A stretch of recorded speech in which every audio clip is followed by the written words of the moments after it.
Welcome to the Covered Podcast. I am your host, Maya Karen, and on this show, we discuss women and how we are showing up in the world. Today is going to be a solo episode, but basically, we need to begin to put some restrictions on our children's social media and tablet time. Welcome back to the show.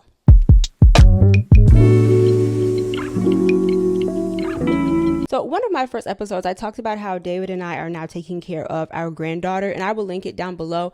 But in that episode, I gave very personal anecdotes of what I am noticing just about our children, what is being marketed to them, and what they are being exposed to.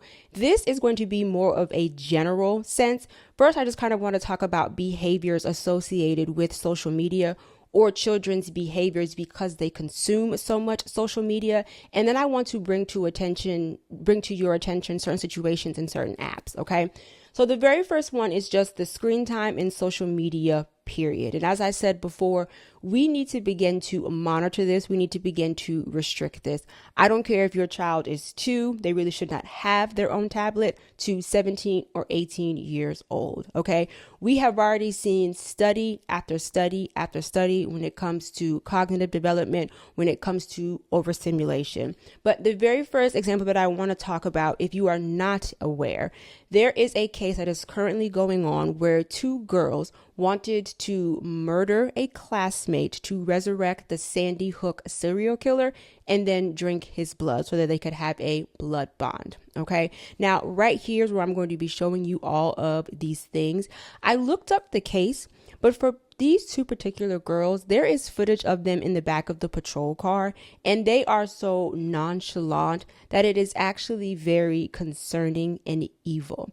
But I wanted to take it a step further and just kind of get a sense of how much they were online. Now, if you look right here, you will see that these individuals, especially the 16-year-old, was online chronically. And it looks like she either found like a community chat or she was a part of a subculture who was obsessed with the Sandy Hook serial killer. So you see right here, I typed in how much social media do they consume? And it reads, and I'm not going to read all of it. You can pause it and you can read it. But while official reports do not provide a specific number of hours, evidence from the investigation indicates the teens were heavily engaged in niche online communities and private messaging to plan their alleged crime.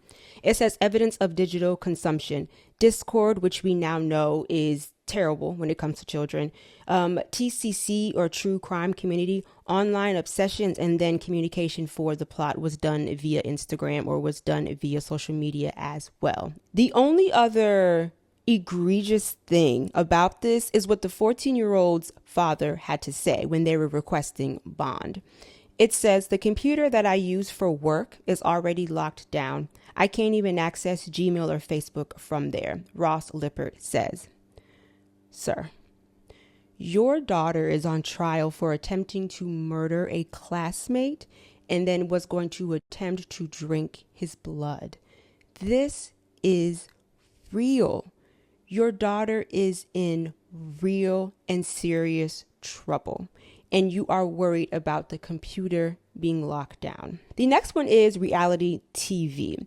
More specifically, The Real Housewives of Atlanta and Potomac. I did another solo episode. I will link it down below. I don't recommend it. The audio was horrible, but I did another video talking about why I no longer watch The Real Housewives of Atlanta or Potomac. And there was a young lady in the comments who just kind of shared her personal story.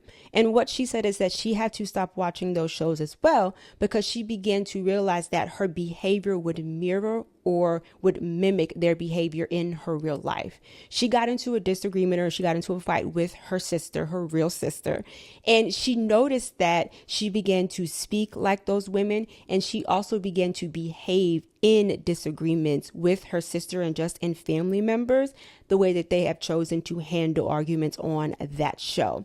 I think that points to this idea that what we watch or what we listen to does not matter. And based off of the examples that I'm giving in this video, it absolutely does. I want to bring another situation to your attention. We are now living in a world where social media attention likes is now viewed as currency. I will link this down below, and I also put it up here. But there is a resource officer from Canada, and he is alleging that children are now beginning to send very suggestive and sexual photos to one another for social media screen time. So let's say, for instance, there is a child in the 7th grade and they do not have a cell phone, or their mother or father does not allow them to be on social media, but they are aware of it. They will then send an explicit photo to a boyfriend, a friend, or an acquaintance for screen time. Okay, y'all, this is real. Pay attention to your children. There was a woman on TikTok that went viral. She threw her child's, and this child I believe was in elementary school, she threw her child's tablet out of the window because she wasn't listening, or she did something that she was not supposed to do. And they were on their way to school. We later find out that she did retrieve the iPad, but what I found concerning in her response was that they only live about 10 minutes away from school. My question to mom is, why do you need, or why does your child need a tablet for a 10-minute ride to school? Your child is going to be overstimulated, and more than likely for a couple of hours in school, she will not be able to focus. And the last one, the TikTok challenges. We are all aware of the TikTok challenges. Silly challenges and dangerous challenges have been around for a very long time, but since they are being done on social media, they are being widely distributed and they can reach people quicker.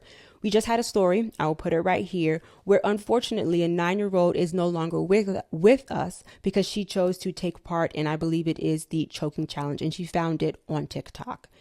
Keep your children off of social media, please. Or if at least they're going to be on social media, please monitor what it is that they are doing. I know it's not as simple as that. I know that there are workarounds, especially with the Gen Alpha and the Gen Z. They are masterminds when it comes to technology, but have conversations with your children. The next thing that I want to talk about are AI schools, e-learning, and technology-driven schools. Take a look at this. New American school is revolutionizing education using AI. Alpha schools are at the forefront of a growing movement, providing students with a more personalized education experience using AI, this advanced technology. The school replaces a traditional classroom using AI tutors and adaptive learning platforms to identify students' strengths and where the gaps lie in the curriculum. So far, the results have been outstanding. Students scoring in the top 1% to 2% nationally in math, reading, science, and language. Joining me right now is the co-founder and the CEO of Alpha Schools, Mackenzie Price. Mackenzie, great to have you. Maria, thanks for having me. There's nothing I like talking about more than education, because it is the most important resource we have at our disposal to help young people be successful in this new world. Absolutely. And I was talking to someone yesterday about the fact that it's been education and healthcare that have been impervious to any changes in technology for a long time. But suddenly AI is actually moving the needle. Tell us about Alpha Schools. What's most important for us to understand? Well, our traditional education system was built out of the Industrial Revolution to create workers. And now in this new AI world, it is so important that we create individuals who are dynamic, adaptable, and most importantly, have the skill of learning how to learn. So at Alpha, we're using artificial intelligence to raise human intelligence. Our students are able to get the level and pace of academic knowledge that they need meets them exactly where they're at. As a result, we see student growth exponentially go up no matter where a student comes to us. And we're doing all of this in only 2 hours during the school day instead of a traditional 6-hour academic school day. And then, of course, that begs the question, what do you do with the rest of the day? And our answer is that we teach life skills, leadership, entrepreneurship, financial literacy, public speaking, relationship building. Those are the skills that are going to help kids be successful. We also are teaching them how to use tools like AI that they're going to need to be rapidly successful at learning. What I like about this is that when you see a certain proficiency that a student may have, you're doubling down on that and ensuring that they're getting lots of different angles in that one subject or two subjects, whatever it is, rather than force feeding the child to learn about things that may not be useful at all? Well, I actually think that it's really important to have academic knowledge within our brains just to make sure that we're drawing upon that knowledge for critical thinking skills. But we can take kids who are really proficient and advanced at a certain subject and show growth in the 80s and 90s. We can also take that same student who maybe struggles in a subject, and we can help them be successful in that too. So I think what happens is this personalized mastery-based education system raises the floor for all students and blows the ceiling off what's possible. This is so huge, Mackenzie. I got to tell you. So I want to read an excerpt from an article from a mom who actually sent her children, she has 3 children, to one of these schools. Christine Berrios, a pediatric occupational therapist by profession, noticed while her youngest was still at Alpha that he still had an inefficient pencil grip. After pulling him out, she found his writing struggles were worse than she'd realized. He didn't even know to start from the top of a letter and move down, she says. His older sister, 9 at the time she left Alpha, also had an inappropriate pencil grip, Berrios says. She would frequently misspell words longer than 3 letters, and she couldn't distinguish between noun, verbs, and other parts of speech. She also said that she noticed her children were more focused on metrics and the answers. They were not worried about how to get there. So we also have an issue with critical thinking. And if you are not aware, the elites, the wealthy families, the 1%, they are sending their children to non-technology schools or limited technology schools. Of course, the most famous one right now is the Waldorf. It is not cheap. I believe it's anywhere from like $40,000 to $70,000 a year. And ironically, it's in Silicon Valley. Let's move to the 3 apps that I want to put your attention on. The very first one is Creed. I was not aware of this, and you might not be aware of it either. I'm bringing it to your attention because this is being marketed, or this is for Gen Z. This is going to be for someone who considers himself to be a Christian. I will put the article in the description box, but let's read a little bit of this article. It says, think of it as a best friend and youth pastor in your pocket. So this is basically an AI app. And what people are saying is that you can basically have your pastor with you 24/7. I want you as a parent or as a guardian, as an auntie or as a grandparent, I want you to understand that this is AI. The Gen Z teenagers, teeny boppers who are going to be on this app are not talking to a real person. Okay. We have already had several lawsuits. We have already had unfortunate situations where we have teenagers who are no longer with us because they chose to befriend some type of AI. I want you to keep a lookout. The next one, which we are all aware of and I'm not currently on, is TikTok.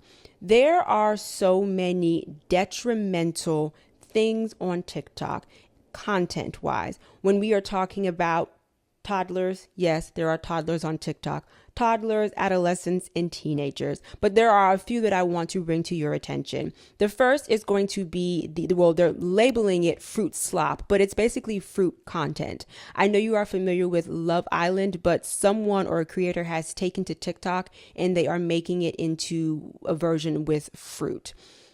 There's also another company, or if you are not aware, there are creators and companies who are just labeling content brain rot, and you just sit there and you doom scroll and you look up, and you've been doing this for the past 3 hours. Ballerina Capucina. I don't know if you are aware. I was made aware once London got here. Because she's like her head is a cappuccino. These are so inappropriate. I am going to spare you the detail, but it has a lot to do with adultery. And if you are not aware, TikTok in China, which is where TikTok originated from, TikTok in China for teens and adolescents is very different. It says Douyin, Chinese version of TikTok, mandates strict controls for users under 14, including a youth mode that limits usage to 40 minutes per day and restricts access between 10 p.m. and 6 a.m. These users must be authenticated via real name registration, which provides access to educational content such as museum tours and science experiments. How is it that the country that sold us or introduced us to TikTok allows children in the United States to watch whatever it is they want, but they will not allow their citizens to watch anything that they want, or they will not allow them to watch certain content. And the last one, and this is not about a specific app, this is just in general. So Aiden was home last week or the weekend before that for spring break, and he was having a conversation with David, and he was saying the new thing now is for teenagers or for young adults to just share their locations with friends, with friend groups, online, and you can even at this point, and I know that there's like, what is it, life support 360? That's not what I'm talking about. I'm talking about you're just sharing your location just to share your location, okay? So I just want y'all to be aware of some of these things because I was not aware. We need to bring family time back, okay? Have you ever spoken to a 19-year-old or to a younger Gen Z? The next time you go to a family function, I know some people celebrate Easter, and some do choose to do, or they go all out, just like they would for Christmas or Thanksgiving. The next time, if that's what your family does, the next time you go over to someone's house for a family gathering, I want you to strike up a conversation with a 19-year-old or with a very young cousin who you don't normally talk to. And I want you to look at their disposition. I want you to look at how they speak to you. And I want you to see how many times they pull out their phone and just start texting or doing whatever while you are speaking to them. Okay. I want you to see what it is that we are dealing with. I will give you another example. This was back in 2024. My mother was telling me about a family that she saw when she went over to one of her good friend's house for Thanksgiving. There was a mom and a dad, and there were 2 children. We will say that these children are between the ages of 5 to 10. Each one of them had a tablet. They walk into the house. They don't speak to anyone. They don't even acknowledge the individuals whose house it is. They're sitting in the corner with their tablets the entire time. When it's time to eat, they get up, they pray, they get their food, they go back, and then they're back on their tablets. When dessert is on the table, they go get the dessert, they go back to their tablet. Mind you, there were other children there running around the entire time. These 2 children did not interact with an adult or a child the entire time that they were there. When it was time for them to leave as a family, they put up their iPads and then they walked out. Once again, not acknowledging anyone in the room. Y'all, this is real. Can you imagine what those 2 children are going to be like when they become teenagers, when they become young adults, when they go to college, and when they go into the workforce? One thing that I have noticed with young children, we'll say Gen Alpha, is that they struggle with stillness. They struggle with quietness. If it is quiet, because now that I have a minor child living with us, I'm around more children.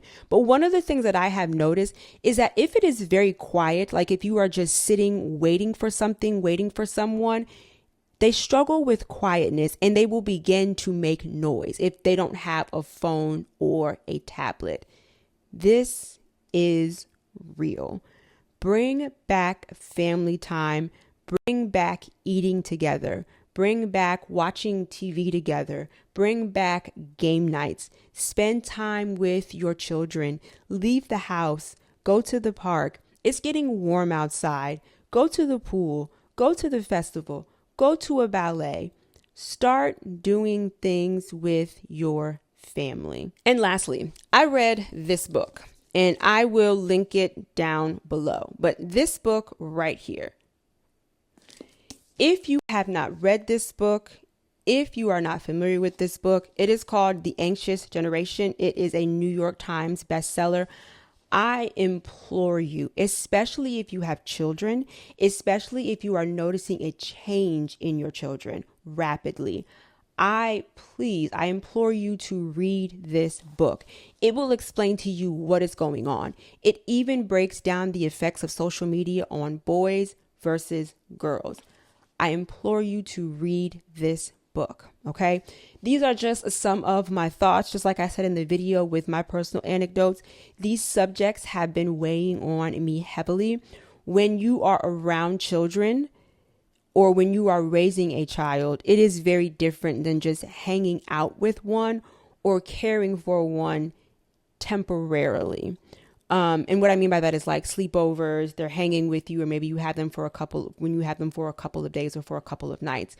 When you are doing the child rearing, when you are seeing the ins and outs, when you are being confronted every single day, you begin to notice things. You begin to see patterns. Okay. Like I said, I will link this video or I will link this book down below, but please, please, please, please, please spend time with your children or a child that you are caring for. Okay. I will see y'all next time. Bye.